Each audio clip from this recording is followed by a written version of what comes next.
inteiro. Reduzia a passada só para ver se tinha alguém sem pé. No final das contas, eu não vi ninguém sem pé. Eu falei, meu Deus do céu, acho que eu fui enganado, né? E fiquei com aquilo na cabeça um bom tempo. E falei, a espiritualidade me enganou. Quando eu chegar lá, eu vou falar, Catana. Não pode. Como ela pode me falar um negócio desse? Eu olhei para tudo quanto era pé, fiquei quase sério de procurar alguém sem pé e não achei, não pode ser. Aí, um belo dia, antes de chegar o dia do curso, eu cismei de descer de Anhangabaú e falei, eu vou tomar uns passes na Federação Espírita, estava me sentindo um pouco agitado demais e desci no Anhangabaú. Quando eu desci no Anhangabaú, na época eu fumava, né? Tinha esse hábito bonito de fumar. Quando eu coloquei a mão no bolso para tirar o cigarro, eu escutei do lado assim, se eu fosse o senhor, eu não faria isso. Eu falei, opa, será que tem alguém sem pé? Alguém sem pé, tá me seguindo, né? Eu olhei de um lado, olhei do outro, não vi ninguém. Eu falei, opa, será, meu Deus do céu? Esqueci que era o Espírito, fiz sinal da cruz. Falei, meu Deus do céu, é uma penada, né? Deve ser alguma penada. Peguei o cigarro, mesmo assim, e fumei. Quando eu cheguei na Federação Espírita, ainda era na Rua Santo Antônio, me sentei em frente ao entrevistador que me passou um belo de um pito, porque eu estava cheirando cigarro, estava cheirando a nicotina. E eu, durante o período em que ele me dava uma esfrega, eu queria falar dos meus problemas, ele não deixava, porque ele ficou indignado como eu, uma pessoa que tinha determinado conhecimento e já estava fumando.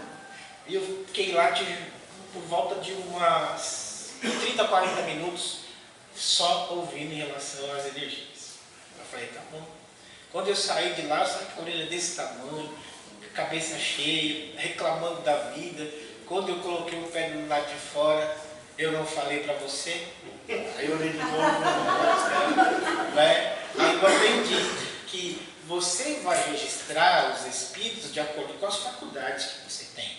E eu tinha audiência. Então eu só ia poder registrar os espíritos, não era olhando pelos pés, mas era pelo canal auditivo, que é o meu canal de mediunidade, né? E o canal intuitivo que a gente tem. Então eu falei, puxa, é verdade, né? Eu pensando no pé, fiquei olhando um monte de pé e eu podia ter ouvido os espíritos naturalmente. E o espírito ria, que só da minha cara, né? Um dia o senhor vai aprender, ele fala. Por isso mesmo tem peso específico em plano que se encontra. Quando muito primitivo, mantém feições pastosas, como se fosse uma verdadeira continuação do corpo físico, ainda animalizado ou enfermiço. Somente ganhará uma feição mais diáfana e luminosa com o progresso mental adquiridos ao longo das encarnações sucessivas. Quanto mais nos aproximarmos da gloriosa construção do Espírito, maior é a sutileza do nosso envoltório, que passa a combinar-se facilmente com a beleza, a harmonia, a luz reinante na criação. Todos nós achamos que a beleza é física, nós temos que andar bonitão, essas coisas todas, a gente faz plástica, faz uma série de coisas, coloca botox, né? Outro dia uma apresentadora colocou botox e eu fiquei impressionado. Ela colocou botox e disse, mãe, bom dia. Eu estava travado aqui, essa parte aqui, meus irmãos estavam travados, e ela fala, bom dia, né? E um apresentador tem toda uma estrutura preparada para fazer a apresentação de um programa. Ela me chega assim, bom dia, não me preocupa não que eu coloquei botox, né? Aquela coisa aqui parada, aquela coisa assim. Falei, como é que ela vai apresentar o programa? Né? Tem coisas que você não precisa fazer, que são exageros, né? Exageros da beleza. E André Luiz, nessa época, me apresentou um livro em que ele está fazendo umas pesquisas do plano espiritual, porque André Luiz é um repórter espiritual que vem nos relatar as vivências do plano espiritual. E ele vai visitar uma criatura no recesso do seu lar, uma pessoa maravilhosa, uma mulher que todo homem, né, imagina, queria, né, uma Camila Pitanga, né, e ele descreve a mulher como maravilhosa. E ele está junto lá com o seu orientador e vendo a mulher ali, ele fala, nossa, que mulher bonita, né, e todo empolgado, embevecido, quando de repente a mulher cai no sono. Né? E quando nós estamos nesse processo de sonolência, o que acontece? O nosso perispírito se desprende. Quando o perispírito da mulher sai, meu Deus do céu, credo em cruz, o que é isso? Era uma bruxa, né? Uma bruxa mesmo na acepção da palavra. Ela tinha um nariz grande, uma verruga grandona, fiquei imaginando aquela verruga, né? E aí, quando eu imaginei aquela verruga, eu me lembrei de Todo Mundo Odeia o Chris. Porque tinha uma passagem de Todo Mundo Odeia o Chris, que a mulher tinha um bigode, e no bigode tinha uma verruga bem escura aqui do lado do bigode. Então aquele bigodão, que imaginou uma mulher com bigode, e aqui, aquela verruga, eu fiquei imaginando isso, né? Só que eu imaginei no nariz, eu falei, deve ter sido alguma visão drástica, né? Aquela fala, meu Deus do céu, será que eu errei de lugar? Eu pensei que eu estava no céu, acho que eu estou em outro local, né? Porque a visão era muito feia, segundo a descrição de André Luiz. Então nós imaginamos que as pessoas que nós vemos, que são maravilhosas, são bonitas no plano espiritual, cuidado, hein, meninas? Tá? Porque o Janiquim pode ser um cara, melhor ter um Edson, né? Um Edson assim, mais de barrigudinho, vai achar que no plano espiritual a coisa muda. Mas por que muda? Porque o plano espiritual é aquilo que nós somos de verdade, aquilo que nós trazemos no nosso íntimo, no nosso eu. Jesus é muito claro conosco quando ele diz que o nosso coração, a nossa boca fala o que o coração nosso sente. Então, às vezes, nós podemos ter uma beleza, uma estrutura física muito maravilhosa, mas o nosso coração ser um coração duro, um coração cheio de rancor, sentimentos negativos. Porque pela veste física, nós somos todos iguais, porém, na qualidade de espíritos, nós somos diferentes. E os espíritos que estão aqui do meu lado estão me lembrando para dizer para vocês, vide Jesus e Pilatos. Né? Pilatos era um homem de política, era um líder da Judéia, então, mandatário de Roma, né? Era alguém de autoridade máxima. E Jesus era um homem simples, um pregador. E eles nos colocam a ideia, a proposição seguinte: quem era mais evoluído? Né? Pilatos ou Jesus? Jesus. E Jesus era um homem simples. Então, às vezes nós observamos coisas, fazemos pelos nossos conceitos equivocados, relação de superioridade por aquilo que se veste, porém esquecemos de ver a parte fundamental, que é o íntimo, aquilo que está por dentro da pessoa. Então, às vezes a pessoa muito humilde, às vezes ela é mais elevada do que aquele que está trajado a Armani. Né? Armani é aquele terno muito caro que é vestido por muitos companheiros aí de condição muito alta. E o pessoal está me dizendo também que nem todo mundo é assim. Às vezes a pessoa tem esse poder de riqueza, mas ela é humilde. Né? Há uma variação aí. Bom? Quando muito permitido, mantém a feição fastosa. Quanto mais perto da matéria, mais rústico, mais escuro, mais viscoso. Quando fala viscoso, faz escuro. E eu não sabia distinguir os espíritos, meus irmãos. Eu estava lá doutrina já há algum tempo e não sabia distinguir os espíritos. Até um dia, quando eu estava no litoral, fui visitar o meu sogro, antes de desencarnar, e nós estávamos dormindo, de repente saímos do corpo e nos deparamos no corredor da casa. Era um corredor assim. Quando nós chegamos no corredor da casa, o quarto ficava no fundo, o quarto um pouquinho para frente, depois logo entrava a cozinha. E eu saí do corredor, no quarto da frente, e olhei na direção do quarto do fundo. Quando olhei no quarto do fundo, tinha um espírito lá na porta. Eu só fui descobrir que era espírito depois que eu gritei muito. Né? Porque eu daí ia gritar achando que era um ladrão, tentava gritar. Só que quando você está fora do corpo, você grita e a voz não sai, porque a voz para na garganta. Você fica aqui.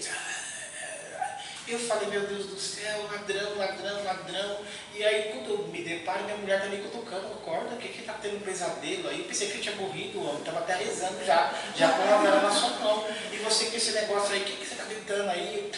Não, tem ladrão, abri a porta para olhar do lado de fora. Quando eu fui olhar para o lado de fora, eu ainda permanecia meio conectado com a espiritualidade. O espírito de repente afundou e no chão onde ele estava ficou só as roupas. Eu falei, era um espírito. Aí eu falei, meu Deus do céu, olhei para ela bem assim, era um espírito. Por que eu estou fazendo esse escândalo? Eu conheço tanto de espírito, estou fazendo esse escândalo. Aí eu falei, boa pergunta, eu quero saber, porque você faz aulas e mais aulas e está com medo do espírito. Fala, mas era muito denso o espírito. Parecia um ser humano vivo. Eu achei que ele estava assaltando a casa. E eu fiquei com aquilo na cabeça um bom tempo, né, tentando atinar com aquela ideia.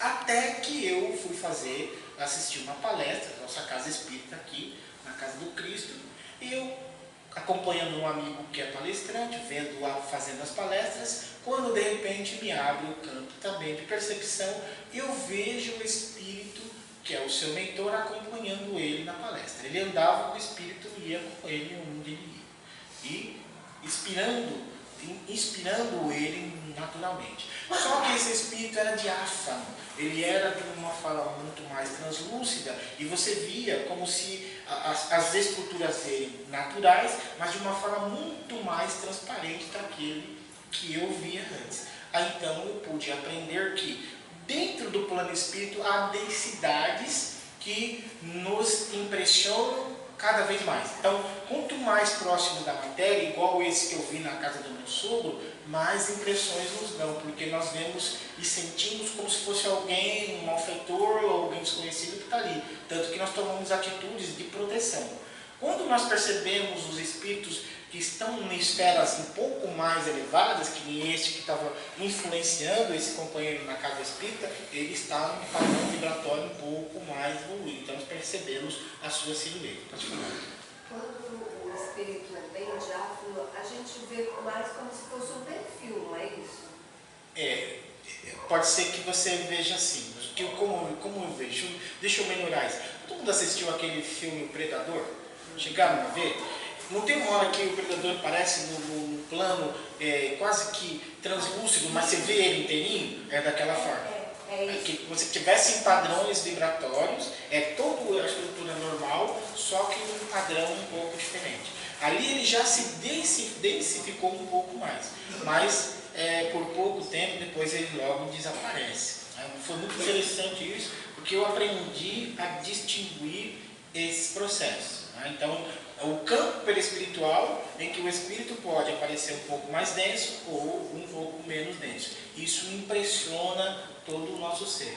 E às vezes nós não percebemos assim. Todo o nosso corpo é um grande sistema, principalmente a nossa pele. Nossa pele é um sistema de percepção. Então, quando alguém se aproxima perto de nós, espiritual ou não, com energia estranha, a nossa pele é o primeiro campo que sente. Por isso que a gente arrepia, né? Alguém senta às vezes perto de você, você fala, nossa, me deu um arrepio tão grande, essa pessoa subiu o espelho, Jesus, escreve cruz, né?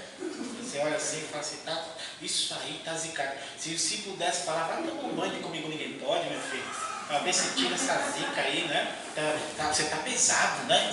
A gente fica assim, com essa coisa no imaginário, né? Pendura uma figa no braço, deixa uma coisa assim, para ver se a pessoa melhora. Mas nós percebemos como? Nesses campos, porque os nossos poros são microantenas, em que são registrados por nós a energia.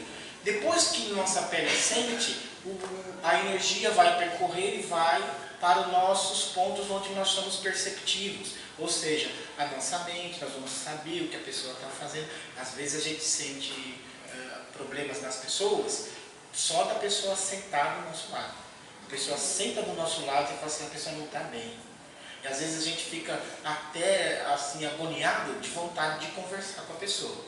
Nós espíritos acontece o efeito meio contrário. Muitas vezes a gente começa a aprender, a estudar a questão do espiritismo, e aí quando você está no metrô, vira e mexe, sentar alguém do seu lado e começa a contar a vida, né? E começa a contar um bocado de problema, e você fala assim, meu Deus do céu, por que será que isso acontece comigo? É o efeito mediúnico, porque a pessoa sente em você a confiança e acaba desabafando com você. E muitas vezes a gente acaba levando as energias ruins da pessoa.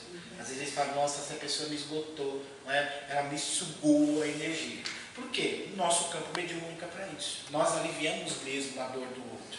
Nós aliviamos a dor do outro e depois nos sentimos muito bem, apesar do desconforto. Não é?